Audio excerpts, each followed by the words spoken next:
এই শীতকালে পালং শাক দিয়ে তো অনেক কিছুই রান্না করে খাবো, তাই ভাবলাম আজকে পালং শাকের পরোটা বানাই, যেটাকে বলা হয় পালং পরোটা। আর তার জন্যই শাকগুলো ভালো করে বেছে ধুয়ে একটু গরম জলে ঢেকে রেখে দিয়েছিলাম। তারপরে সেটা ভালো করে জল ঝরিয়ে ঠান্ডা করে নিয়ে মিক্সির বাটিতে দিয়ে সেখানটাতে একে একে রসুন, আদা কুচি, লঙ্কা আর একটু লবণ দিয়ে ভালো করে একটা স্মুথ পেস্ট বানিয়ে নেব। এই যে আমাদের পেস্ট রেডি। এবার একটা বলে আমি নিয়ে নিয়েছি আটা, তার মধ্যে জোয়ান, কাস্তুরি মেথি, এছাড়াও চিনি, লবণ আর সাদা তেল, আর তার মাঝে দিয়েছিলাম একটু মৌরি। তারপরে কিন্তু পালং শাকের পেস্টটা দিয়ে ভালো করে একটা ডো তৈরি করে নিতে হবে। কিন্তু তোমরা আগে ময়ামটা দিয়ে নিও, তারপরেই পেস্টটা দিও, আস্তে আস্তে দিয়ে মেখো, আরও ভালো হবে। আমার একটু ভুল হয়ে গেছিলো।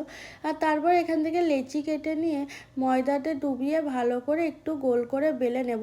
তোমরা যেরকম চাও সেরকম শেপ দিতে পারো, কিন্তু আমি গোল গোল করে পরোটা খেতে ভালোবাসি। আর যেহেতু পরোটা এটা, তাই বেশি পাতলা করব না, একটু মোটা খেতেই ভালো লাগে। আর পালং শাকের পরোটা কিন্তু আমি এর আগে খাইনি আর করিও নি, জানো তো। তাই ভাবলাম চলো করা যাক। আর বরের আদেশ, যে শীত পড়েছে, এখন আমাকে মাঝে মধ্যে পরোটা করে খাওয়াতে হবে। আসলে কি বলো তো, শীতকালে তো অনেক রকম সবজি পাওয়া যায় মার্কেটে। তার জন্যই আমার বরের আবদার যে ওই সবজি দিয়েই পরোটা খাবো।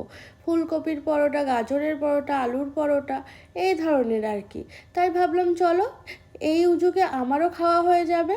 আর তারপরে কিন্তু আমি তাওয়া বসিয়ে, ননস্টিকের একটা প্যান বসিয়ে দিয়েছি গ্যাসে, আর সেখানটাতে ভালো করে এপিট ওপিট একটু লাল লাল করে ভেজে নিয়ে তারপরে অয়েলটা দেব।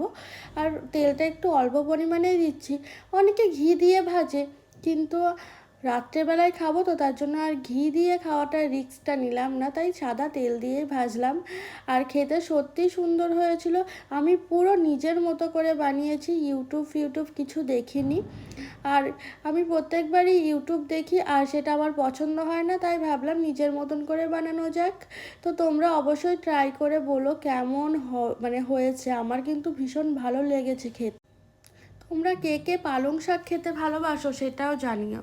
পালং শাকের অনেক রেসিপি হয়, যেমন পালং শাক চচ্চড়ি, যেটা হয় আলু বেগুন বড়ি দিয়ে, ওটা কিন্তু আমার ভীষণ ফেভারিট একটা ডিশ, আমার ভীষণ ভালো লাগে। তাছাড়া পালং পনির, পালং চিকেন, এগুলো কিন্তু আমি কোনোদিন ট্রাই করিনি। ভাবছি আস্তে আস্তে একটা নতুন নতুন রান্না করবো আর তোমাদের সঙ্গে শেয়ার করব।